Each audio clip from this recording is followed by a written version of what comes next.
गौतम बुद्ध का परिचय। महात्मा गौतम बुद्ध का जन्म 563 बीसी में शाक्य राज्य के लुम्बिनी शहर वर्तमान समय नेपाल में हुआ था। उनके पिता शुद्धोधन एक राजा थे जिनका शासन वर्तमान नेपाल तथा उत्तरी भारत के कुछ क्षेत्रों पर था। उनकी माता मायावती एक महारानी थी। महात्मा बुद्ध का जन्म का नाम सिद्धार्थ गौतम रखा गया था। उनका पालन पोषण कपिलवस्तु नामक प्राचीन शहर में हुआ। संभवतया ये शहर वर्तमान समय में उत्तर प्रदेश का पिपरवा गांव ही था। कपिलवस्तु तथा लुम्बिनी के बीच मात्र 24 किलोमीटर की दूरी थी। सद्धारा के अनुसार जब सिद्धार्थ की माता मायावती गर्भवती थी तो उन्होंने बच्चे को जन्म देने के लिए कपिलवस्तु को छोड़कर अपने पति के शासन यहाँ जाना चाहा। तुरंत में उन्होंने लुंगी शहर के एक बगीचे में पूर्णिमा की रात को एक बच्चे को जन्म दिया। हर वर्ष की उस पूर्णिमा को बुद्ध पूर्णिमा के नाम से भी जाना जाता है। प्रत्येक वर्ष गौतम के जीवन दिवस को मनाने के लिए थेरवाड़ा बुद्ध का एक पुराना स्कूल में बौद्ध भिक्षुक एकत्रित होते हैं। बुद्ध पर भविष्यवाणी। सिद्धार्थ को जन्म देने के बाद उसकी माता उसे शुद्धोधन के महल में लेकर गई। बच्चे का अभी नामकरण नहीं हुआ था। उस समय पर असिता नाम के एक गुरु ने उसके शरीर पर 32 दिन को पहचानते हुए भविष्यवाणी की कि यह बच्चा या तो एक बहुत बड़ा राजा बनेगा या फिर एक महान धार्मिक नेता बनेगा। जन्म के 5वें दिन सिद्धार्थ का नामकरण होना था और उसी दिन उसके पिता शुद्धोधन ने 8 ब्राह्मणों को उसका भविष्य जानने के लिए बुलाया। उन 8 ब्राह्मणों ने भी लगभग एक जैसी भविष्यवाणी की। उनमें से कोंडना नाम के एक ब्राह्मण ने ये भविष्यवाणी की कि यह बच्चा एक बौद्ध बनेगा। गौतम बुद्ध का महल छोड़ना। राजकुमार सिद्धार्थ गौतम का विवाह हो चुका था और उनका एक पुत्र भी था जिसका नाम राहुल था। एक दिन उनके मन में विचार आया कि जीवन हमेशा वृद्धता व मृत्यु की तरफ अग्रसर होता है तथा इंसान सांसारिक चीजों के पीछे भागता हुआ मौत के पास ही जाता है। वह अपनी जिंदगी में मुक्त नहीं हो पाता। इसी विचार से प्रभावित होकर उन्होंने महल को छोड़कर वनों में जाने का निर्णय किया ताकि वे इस सांसारिक मोह माया से निकलकर ज्ञान प्राप्त कर सकें। वनों में जाकर उन्होंने साधु का भेष बना लिया और अपने बाल कटवा लिए। जब वह महल छोड़कर जा रहे थे तब उनके माता पिता ने उन्हें बहुत समझाया परंतु वे रुके नहीं। बेटे को जाते देख उनकी आंखें आंसुओं से भर आई। सिद्धार्थ के जाने से पहले उसके पिता उसे राज्य के कई क्षेत्रों में घूमने के लिए लेकर गए थे। ब्राह्मणों के द्वारा की गई भविष्यवाणी में 2 विकल्प दिए गए थे कि या तो सिद्धार्थ एक राजा बनेगा या फिर एक महान धार्मिक नेता। उसके पिता चाहते थे कि सिद्धार्थ एक राजा बने, इसलिए वह सिद्धार्थ को राज्य की यात्रा पर लेकर गए। भ्रमण के वक्त सिद्धार्थ ने एक वृद्ध व्यक्ति को देखा तो सारथी ने बताया कि सभी मनुष्यों को वृद्ध होना है और यही जीवन की सत्यता है। सिद्धार्थ इस बात से गहनता से जुड़ गए। इसके बाद उन्होंने कई यात्राएं की जहां पर उन्होंने एक बीमार व्यक्ति और एक सन्यासी व्यक्ति को देखा। सन्यासी के जीवन से प्रभावित हुए। वापस महल में आने के बाद उन्होंने महल छोड़कर सन्यासी बनने का निर्णय लिया था। गौतम बुद्ध का 2 गुरुओं से मिलन। महल छोड़ने के बाद महात्मा बुद्ध जंगलों में ही रहने लगे। इस दौरान उन्होंने 2 गुरुओं से योग ध्यान सीखा। उनके गुरु अराणा कलम ने उन्हें कुछ नहीं के गोले के ऊपर ध्यान करना सिखाया, परंतु सिद्धार्थ कुछ और सीखना चाहते थे। वह अराणा से संतुष्ट नहीं थे क्योंकि यह शिक्षा उन्हें शांति, बदलाव, विराग, समापन, ज्ञान, जागृत इत्यादि का बोध नहीं कराती थी। इसके बाद वे एक दूसरे गुरु उद्रा का रामपुत्र के पास गए। रामपुत्र की शिक्षा से भी संतुष्ट नहीं हुए, इसलिए वे उन्हें छोड़कर आगे चले गए।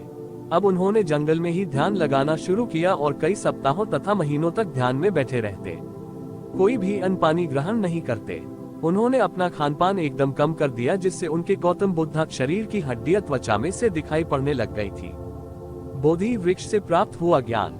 महात्मा बुद्ध को अब ये पता चल गया था कि एकाग्र ध्यान से ही दिमाग को वश में करके ज्ञान प्राप्त किया जा सकता है। उन्होंने एक पीपल के वृक्ष के नीचे ध्यान लगाना शुरू किया और यह प्रण लिया कि जब तक उन्हें ज्ञान की प्राप्ति नहीं हो जाती तब तक वे वहां से उठेंगे नहीं। इस पीपल के वृक्ष को बोधि वृक्ष के नाम से जाना गया जिसके नीचे भगवान बुद्ध को ज्ञान का बोध हुआ था। ये वृक्ष वर्तमान समय में बोध गया बिहार में है। सिद्धार्थ गौतम बुद्ध को ज्ञान प्राप्त होने के बाद उन्हें सब लोग बुद्ध कहने लगे। बुद्ध का मतलब होता है कि वह जो जागृत है या सब जानता है। उन्होंने सांसारिक मोह माया से आजादी प्राप्त कर ली थी। अब वह घृणा, इच्छा, तृष्णा, उपेक्षा आदि से मुक्त हो चुके थे। महात्मा बुद्ध चले लोगों को सिखाने। बोधि वृक्ष के नीचे आत्मज्ञान प्राप्त करने के बाद वे चाहते थे कि इस ज्ञान को लोगों को सिखाया जाए, परंतु उन्होंने ऐसा करना ठीक नहीं समझा क्योंकि उन्होंने माना कि अधिकांश लोग उनकी बात को नहीं समझेंगे। तो भगवान विष्णु ने उनको समझाया और लोगों को ज्ञान सिखाने के लिए कहा। बुद्ध अब लोगों को सिखाने के लिए चल पड़े।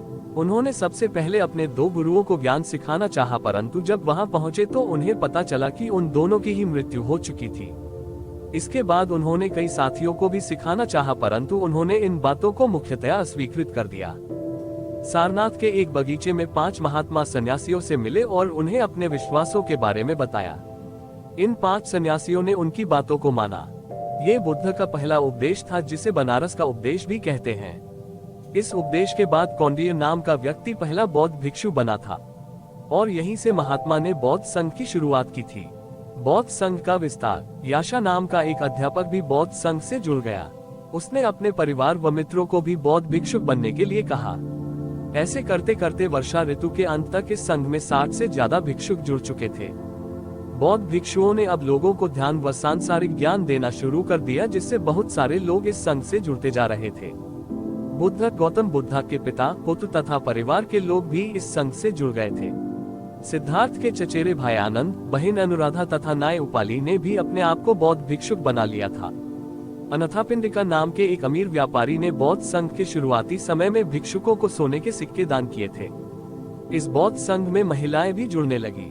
सबसे पहली महिला उसकी सौतेली माता महाप्रजापति गौतमी थी, जिसने अपने बाल कटवा कर भिक्षुणी का रूप धारण किया। भगवान बुद्ध का नाम इतना प्रसिद्ध हो गया था कि अब हर एक अपने आप को इस संघ से जोड़ने में लगा था। बढ़ते संघ को देखते हुए गौतम ने कई नियम बनाए ताकि भिक्षुकों के बीच में कोई भी मतभेद न हो तथा वे नियमों की पालना करें। किसी भी बड़े कार्यक्रम व समारोह में अब गौतम बुद्ध को बुलाया जाता था।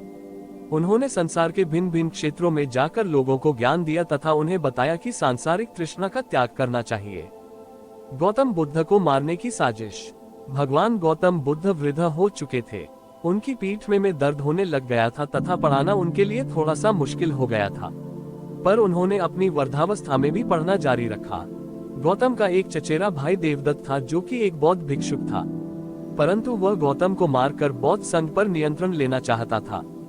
उसने बुद्ध के खिलाफ षड्यंत्र रचा, परंतु वह सफल नहीं हो सका। उसने कई सारे भिक्षुकों को अपनी तरफ मिला करके बौद्ध संघ को विभाजित करने का प्रयत्न किया। गौतम ने अपने 2 मुख्य शिष्यों सरिपुत्र तथा मोगराना को उन बौद्ध भिक्षुओं को वापस बुलाने के लिए भेजा। बुद्ध का अंतिम जीवन। वृद्ध बुद्ध के जीवन का आखिरी वर्ष युद्ध का समय था। वजियन वंश पर आक्रमण करने के लिए अजयसेतु राजा ने अपने मंत्री को गौतम के पास सलाह लेने के लिए भेजा। गौतम बुद्ध ने कहा कि वह भिक्षुकों का भला चाहते हैं। बौद्ध भिक्षुक तभी धनवान होंगे अगर हम साथ रहेंगे, योग्य को नवाजेंगे, भलाई का कार्य करेंगे। इस तरह से उन्होंने अजयसेतु की प्रश्न का उत्तर दिया और बौद्ध भिक्षुकों के लिए अच्छा करने को कहा। गौतम बुद्ध की मृत्यु। गौतम बुद्ध ने अपने जीवन की आखिरी समय में एक कुंडा नाम के लोहार से भोजन ग्रहण किया था। उन्हें आभास हो गया था कि उनकी मृत्यु का समय नजदीक है, तो उन्होंने अपने उपस्थित आनंद को कहा कि तुम कुंडा को कहना कि उसका भोजन बहुत अच्छा था और गौतम बुद्ध की मृत्यु उसके भोजन की वजह से नहीं बल्कि वृद्धावस्था के कारण हुई है। लगभग 483 ईसा पूर्व में भगवान महात्मा गौतम बुद्ध का 80 साल की उम्र में कुशीनगर में देहांत हुआ था। उनकी मृत्यु की निश्चित वर्ष का कहीं उल्लेख नहीं है, इसलिए उनकी मृत्यु के बारे में 2 वर्षों को अनुमानित किया गया है। कुछ इतिहासकारों के मुताबिक उनकी मृत्यु 483 ईसा पूर्व में ही हुई थी और वहीं कुछ सूत्रों के मुताबिक उनकी मृत्यु 400 बीसी में हुई थी।